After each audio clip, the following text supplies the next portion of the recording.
vote Tinubu in power, you will die. This country was not depending on aid in the 70s. I feel like crying this morning. Why I'm crying, why I scream sometimes for this country. On the 23rd of December 1974, Nigeria signed a long-term borrowing agreement with the World Bank. Under this agreement, Nigeria provided $240 million in net resources to the World Bank reserves. And we're borrowing World Bank money.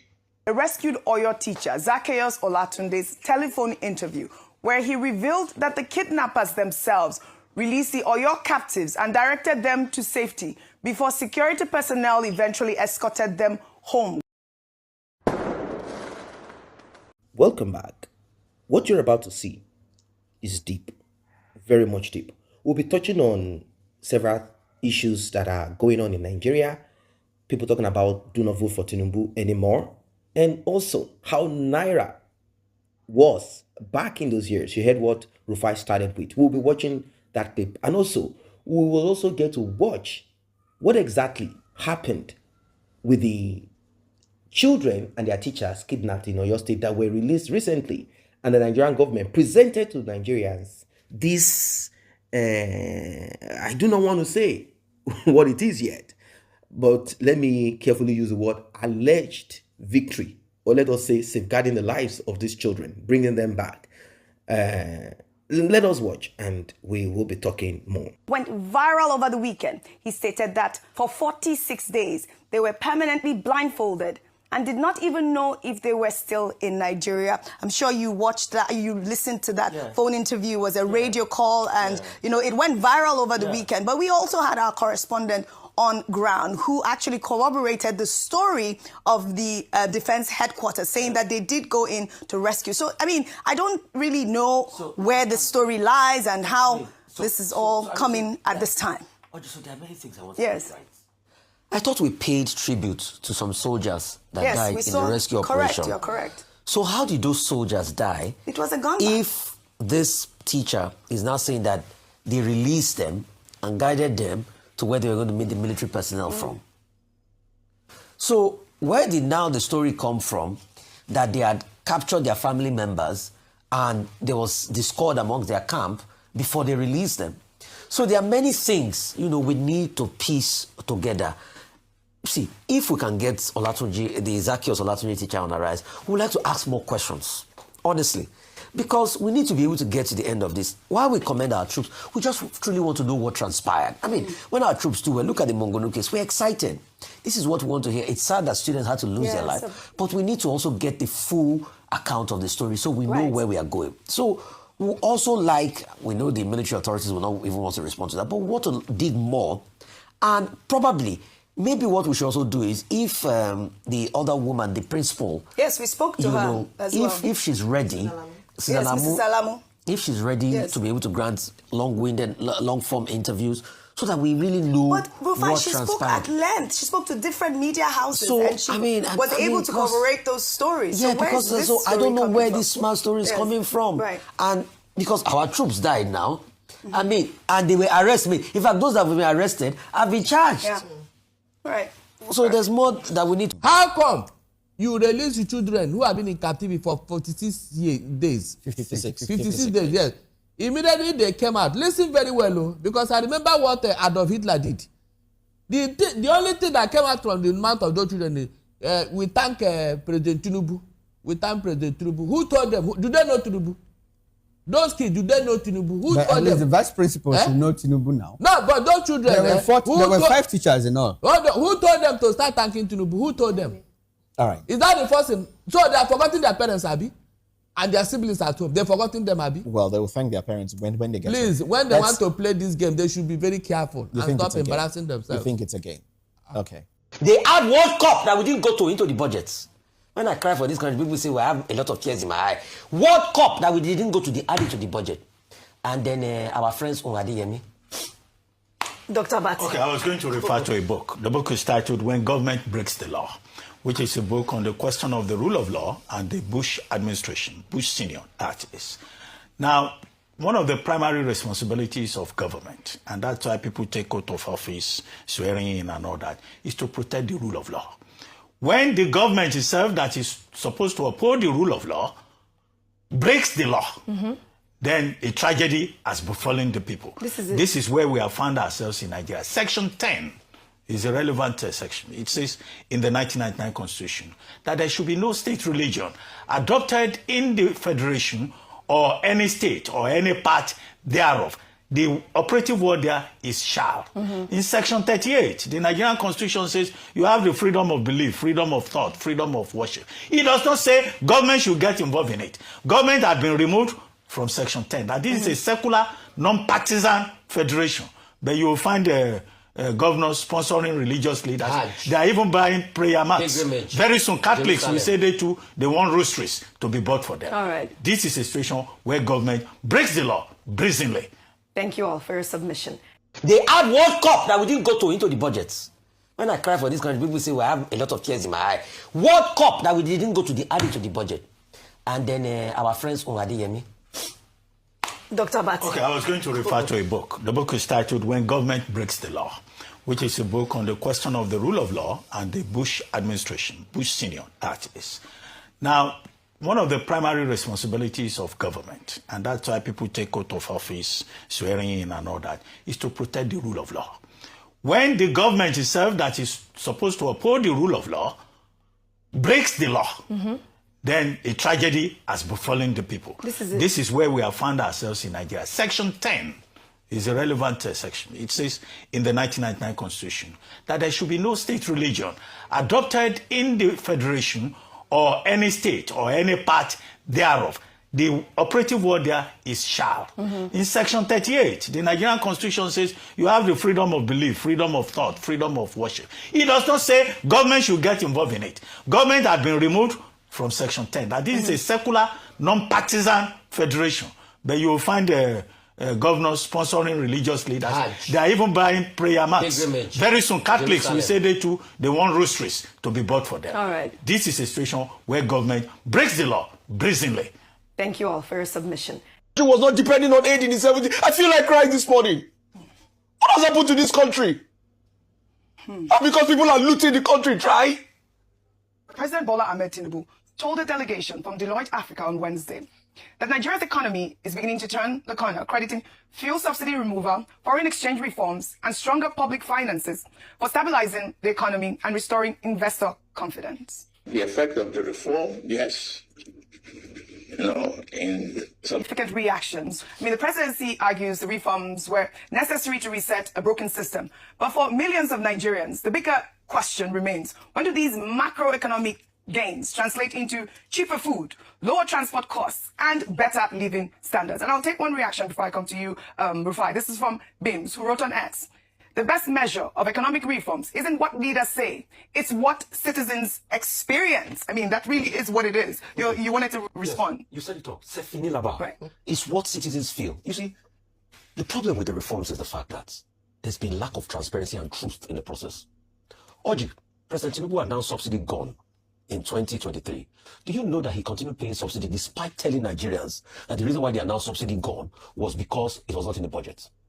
NMPC record shows that 7.1 trillion was paid in subsidy. Do you know what they did, Oji? They hide the name. They didn't call it subsidy. You know what they called it? Energy security expenses. You see this level of lack of transparency. Energy security expenses. It was just like when Buhari go. Welcome back. Now that you have seen some of these clips, what is it exactly that comes to your mind having looked at it? What exactly is it that you thought of? This is Rufai saying, being emotional, saying there was a time Nigeria loaned money, borrowed money, gave out money to the World Bank, to all of this, and all of a sudden we are in a place where Nigeria is busy borrowing. Life is crazy, like really crazy. Like, where did we get it wrong? Some might ask. No, it is simple: looting and intentional mismanagement. Everyone send their children abroad. And when I say everyone, I'm talking about criminals in government. They send their children abroad and they use the proceeds of their looting to take care of those kids and bring them back to sit and lord over you. And the rest of their fathers are still there. Grandfathers, they are still here operating. still running the system, hoping that their children will come back, occupy positions. And of course, the modus operandi is already there. It has been placed. It is simple. We have acquired money. We will still use that money as a tool to continue to oppress those that have been downtrodden, those that hunger has been weaponized against. This is what we have on our hands. Now, we can go on and on about the situation of things, like why is this way? And some might be maybe not smart enough to look beyond. First, are we to blame Bola Ahmed Tinubu for all of these woes? Like, is it that these woes was non-existent? Let us look at when the government of the late Buhari was in, even though he is so ignorant and he does not understand how things work. He was brought in hoping that this man would be used as a card to unsettle Nigerians and unsettle them into, unsettle the minds of Nigerians. So he did whatever it is I did. They kept blaming the previous government of 16 years that caused the problem. And they said, okay, our approach to it is to get a central account where all monies will be coming in, and then from there, it will be monitored. He did listen, hoping that that was going to work and make life better for Nigerians. But you know how these things are. Corruption is so deep-rooted and deep-seated that it will take a very, very, very rigid, and of course, the execution of judgment should be instantaneous without anybody forming, I am sick, I fell in the hospital, I am not able to walk whenever cases come up on them, and they begin to have problems in court. Then they begin to fall sick. Then they will request for medical whatever, and all of that. Those things need to be looked into very thoroughly. Then they did try to an extent to say, join APC and all your sins will be forgiven. Whatever it is that you are stealing, if you've stolen 100 million, you have issues with EFCC, come join our party and bring this sum of money, and that. They did some of this approach were brought into play, but that is not enough. Yes, at that time, Buhari was kind of angry, saying he does not want to go with the court and the ways of the court. He's not going to go with the ways of the court. He wants instantaneous judgment on whoever. But things don't work that way, right? Yeah, things don't work that way. Maybe he thought about calling the CJN and calling the judges and say, look, I do not want any backlog. I want swift and instant judgment. That is how I want it. Maybe things would have been different. But unfortunately, that is not what it is. Maybe he didn't. Of course, we know if he had done so, it wouldn't have still yielded the results as expected. There will be stories of how the president is that and that and that. Even if he had done so, there will be stories of the executive is trying to muscle the judiciary not to do their job. This is how we do our work. You know, these are groups of wicked people. So it's not just the presidency. Am I making excuses for now Tinubu? No. Let us look at the Malami himself, that was CJN during the time of late Buhari. Look at the humongous crime that he has committed. We are talking about somebody who has accumulated nothing less than 100 property, different places. Not talk of money that he has stolen and he has kept. Obviously, he's never going to be broke, because whatever it is that has been taken, prior before it was taken, he had already found ways of maybe hard currency, storing it in certain places. This is what we are talking about. This is what we have on our hands. It is as terrible can never be. Ladies and gentlemen, it is not a joke. Now, let me touch on the security thing and the military claiming that they had gone, they had done this, and they were able to do this and that. Yes, the military did present to us. We saw it. About 2 or 3 fellows, they said these guys were part of the people who had kidnapped those children. Now, we don't know which story we are to go for. Are we to go for this? Because, you know, these guys have been inconsistent. They have been liars for a very long time. So we do not know which one are we to take. Are we to go by these stories presented by this Nigerian law enforcement agent? Or should we go by what this person is saying? Like, no, this guy released us. But then maybe they do not know how the release came about. Was there a negotiation? Well, what exactly? How did the Nigerian army go about it? How did the security enforcement, DSS, whichever that got involved in this, how did they go about this? How did they go about it? Because the account of those involved, the picture painted is quite different. Very much different. Very much different from what we are seeing, the talk that is going on right now. Yes, it's a good thing that these people have been released, but is this like a decoy? What exactly? Like, okay, you know what? We are not going to tell Nigerians how we went about it. It's fine. So we just want to let Nigerians know that they are free and they have been, taken care of. Everything is fine. What made those kidnappers suddenly decide, that's another question, to release teachers and children? These are not things that they often do. Is it that they get money, or maybe their kingpin, their boss man has been found or caught or something, and a call has been put through like, hey, release those children, release those people. I'm in a mess. We do not know. We do not really know. But Nigerians are laughing at this, saying, hey, how come you guys presented yourselves as if you had done a good job? You've worked, you've done it, and you are here to, receive the applause of Nigerians. Is that what it is or not? So it is what it is. Now, back to all of this. If a man or a woman says, I want to occupy this position, this seat of authority, where the last buck rests on my table, it means that that person is ready to take upon himself everything that is not in proper shape. Doesn't matter if it's previous government or whatever government, emergency government, whatever kind, anything that has happened. This person is saying, I want to take care of it. And that is what it is. There are some people who are applauding the president, Bola Ahmed Tinubu, right now, saying, yes, it took you courage to do this. People are talking about the subsidy, like, how can, Tinubu himself said it, how can I subsidize for Nigerians, and petroleum marketers will then take advantage of this and go sell to people in Ghana, in Cameroon, in Senegal, just all over the place. Now, what does that tell you? It tells you that it is not a president thing alone. It is everybody inclusive in this act of wickedness. Yes, human beings will always be like that, lawless, misbehave.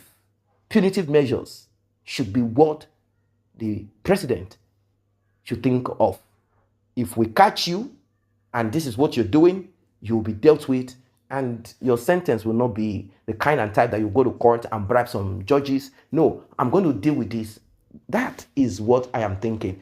I know constitution and the laws and the way it works is it's kind of, unless you don't want to go by the book, like what Buhari was suggesting, then saying, I don't have time for this court thing. You have been caught, evidence, let's deal with you. I know it doesn't work like that in democracy, but what I am expecting is a more swift, let us deal with the cause of the problem. These people are the cause of the problem. Deal with them, not at the low or reduction of the quality of life of people who are already suffering. People are already going through hardship. Now, in a passing, I'm going to drop this. So the wife of the president has suggested that people should bring their money, music artists who had struggled to get to where they have gotten to. Now, this is their own personal struggle and money. I'm not saying the charity should not be a thing. It should be. Home and abroad, you will see examples of people who are into this. That's how it's supposed to be. But the big but is this. The wife of the president, you are not spending your money. The money you are talking about belongs to Nigeria. It's coming from the resources of Nigerians. So you cannot talk about someone who has struggled privately to start funding the less privileged or the poor people when the resources of the state that you guys are stolen blind, you guys are now keeping that, saying that Nigerians should come and be taking care of corn, agbado, bullshit. Like, let's all rise together and get ourselves out of poverty because the resources and what we have is not enough for everybody. Like, seriously? is not enough. When one person will steal 500 billion, one person will steal in dollars, you are saying it's not enough? You guys are not serious.